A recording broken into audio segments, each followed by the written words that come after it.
Assalamualaikum warahmatullahi wabarakatuh. Perkenalkan, nama saya Zakwan Abi Rahmat Sandi. Saya biasa dipanggil Zakwan Abi Rahmat Sandi. Andy itu balik lagi ke pribadi masing-masing, but I usually called Abi.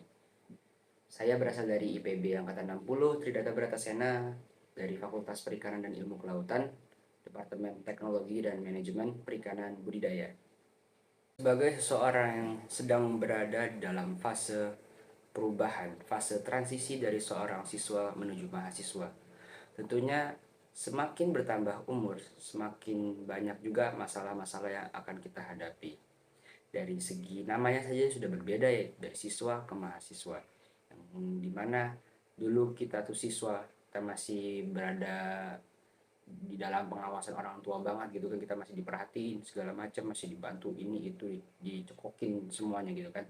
Nah, saat kita sudah berubah menjadi seorang mahasiswa, kita pasti memerlukan kemampuan-kemampuan khusus gitu ya, karena seorang mahasiswa itu juga dituntut untuk menjadi agen perubahan. Jadi kita sebagai seorang mahasiswa itu tidak hanya belajar di kelas gitu loh, tidak seperti dulu yang kita cuma belajar di kelas.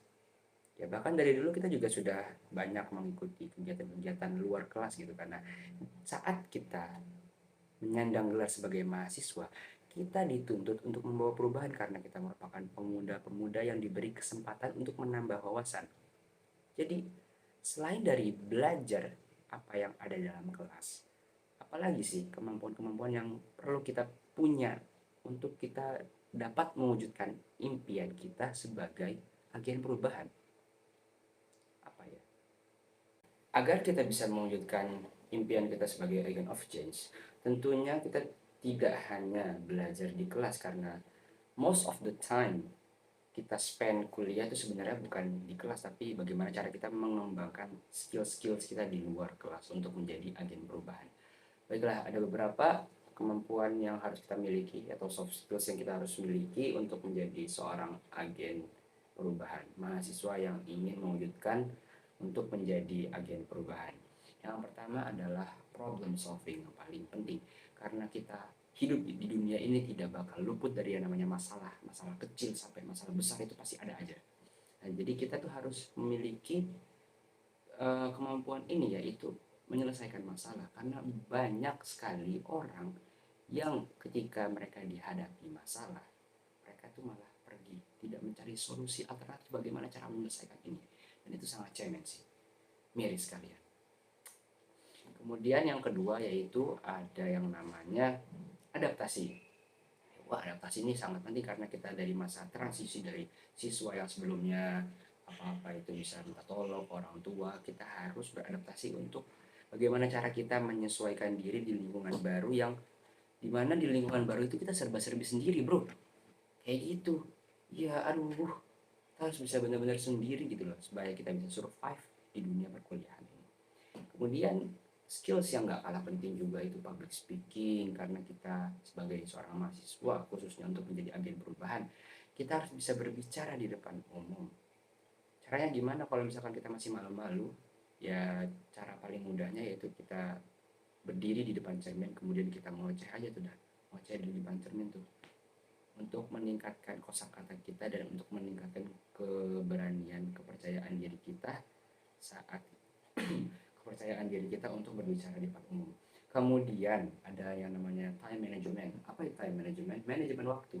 Ya bagaimana caranya kita bisa melakukan sesuatu berdasarkan ya hal yang lebih penting terlebih dahulu. Karena kalau kita tidak bisa memanajemen waktu kita, kita tuh bakal keteteran. Wah, apa yang harus gue lakuin? Kok tiba-tiba tugas gue numpuk? Kok segala macam? Nah itu, dengan kita memiliki kemampuan untuk memanajemen waktu, kita akan mengetahui apa yang harus kita lakukan. Oh, jam segini gue harus ngerjain ini, gue harus nugas ini, beli ini, nyapu rumah, segala macam gitu kan.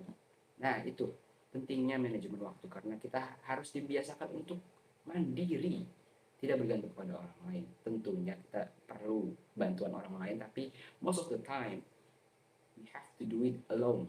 Jadi kita harus bisa mengatur waktu kita sebaik-baiknya. Dan yang ini juga yang gak kalah penting, kita harus punya kemampuan untuk berpikir kritis. Jangan apa-apa tuh kita terima dengan simpang siur. Kalau ada info sedikit kita terima, nggak boleh.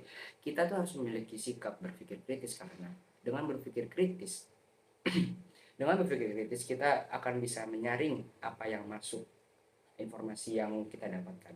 Contoh, ini sih, ini begini begini begini. Kita harus berpikir, apakah ini benar informasinya? Apakah ini benar? Atau contoh yang lain, ketika kita sedang belajar, kemudian kita kita tuh nggak cuma asal terima apa yang diberikan, tapi kita juga harus memiliki kemampuan untuk mencari celah apa yang benar-benar sekiranya kurang. Kita harus berpikir kritis di situ, kayak apakah ini sudah benar, apakah ini kurang tepat, segala macam. Dan kita juga harus memiliki kemampuan bertanya tadi. Ya, critical thinking sama public speaking ini merupakan satu kesatuan yang menurut saya itu nggak bisa dipisahin, karena ini ada kaitannya satu sama lain. Ya, baik aja lah, itu sedikit ya tentang soft skill atau kemampuan yang kita harus miliki sebagai seorang mahasiswa untuk menjadi agen perubahan. Ya, terima kasih semuanya udah mendengarkan video, udah melihat video ini yang mungkin kurang itu, tapi ya nggak apa-apa lah, ini sebisa saya gitu kan. Terima kasih. Assalamualaikum warahmatullahi wabarakatuh.